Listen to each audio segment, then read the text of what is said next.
আজ সকালে ঘুম থেকে উঠেই মা আমাকে কি কাজ দিয়েছে দেখো, ঝাঁটা মানতে। আর আমার জুতো সেলাই থেকে চণ্ডীপাঠ পর্যন্ত মোটামুটি কিছু জানা আছে, তাই এসব কাজে আমাকেই আগে দেখতে পাই।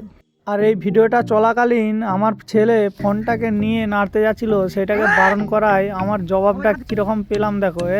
আয়, ছেলে পুরো যন্ত্র হয়ে গেছে, তাকে কিছু বললেই একদম সাথে সাথে তার জবাব। তো যাই হোক, কীভাবে ঝাঁটা বাঁধে সেটা তোমাদেরকে দেখানোর জন্য এই ভিডিওটা বানিয়েছি।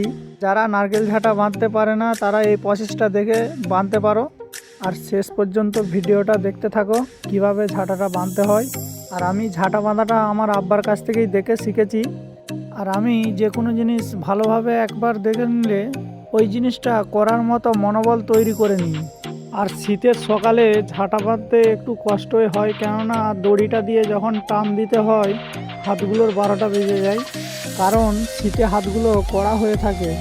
আর আমাদের বাড়ির যে কটা ঝাঁটা ছিল সব ক্ষয় হয়ে একদম মুড়ো হয়ে গিয়েছিল, সেই জন্য আমাকে এই কাজটা দিয়েছে সকালবেলা, তাই বাঁধতে হলো বাধ্য হয়ে। আর নারকেলের কাঠিগুলো আমাদের গাছেরই, তো সেগুলো দিয়ে একটা নতুন ঝাঁটা তৈরি করে নিলাম। যেটা তোমাদের ভালো লেগে থাকলে অবশ্যই একটা লাইক কমেন্ট শেয়ার করে দিবে প্লিজ, কেননা অনেক আশা নিয়ে তোমাদের জন্য ভিডিও বানাই।